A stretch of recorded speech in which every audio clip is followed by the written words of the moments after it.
For most of my childhood, my light was dim. So I was always this bright spark that was a dreamer and full of ideas. And when I was younger, I said that I wanted to be a model, and I was not like most people around me. And people didn't like that, so they usually dimmed the light.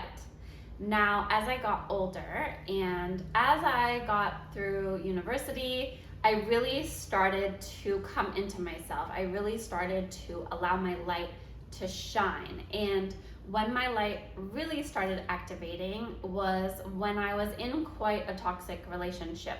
I had someone around me consistently that was trying to dim my light, and I just felt it almost exploding inside of me.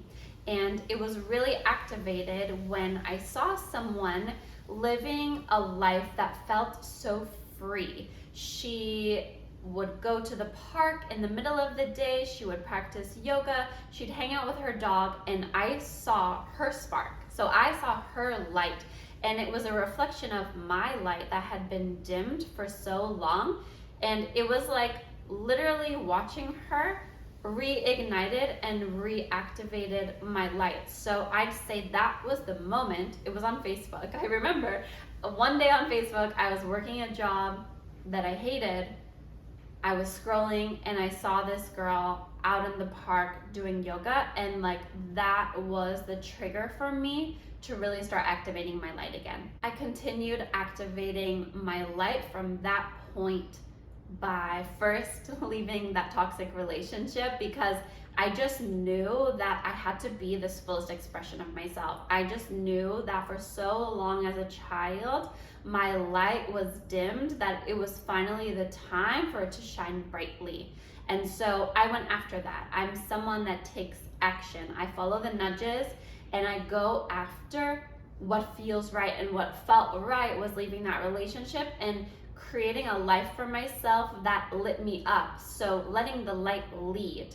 How that also looked was making a plan to leave the job that I was in, because while I was watching that girl on Facebook, I was working a job that I wasn't really happy with very toxic coworkers who also tried to dim my light all the time. So I reached out to this girl actually, and I asked her what she was doing, and she actually was the person who first started me on an entrepreneurship journey. So she introduced me to a business that I started with her in health and wellness, and from that point, I knew that I had to continue this light work. I started this business with her. I started attending events and conferences where I would see people speaking on stage.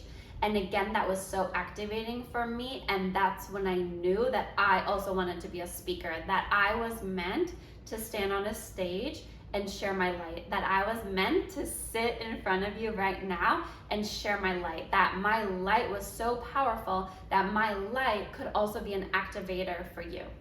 How to notice your light and how to see your light being expressed are things like speaking in a tone or speaking in a voice that maybe others don't. So for me, I have like a very sing-songy voice. I'll usually greet people by saying like, hello, and it's very extended.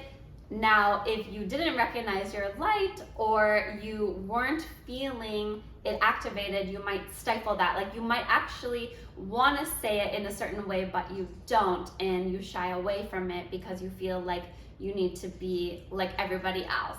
How that could also look is by greeting your friend by like skipping towards them because you're so excited to see them. Or your partner comes home after being away and you like skip your way down the street to greet them.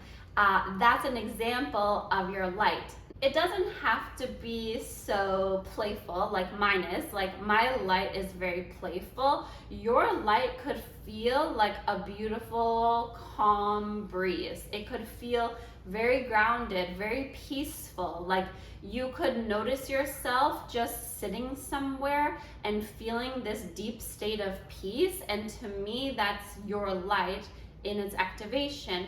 It could be you walking down the street, noticing everything around you and the mind chatter being dissolved. I hope you loved that video and found value in it. If so, check out my last video, how to prioritize yourself in a relationship.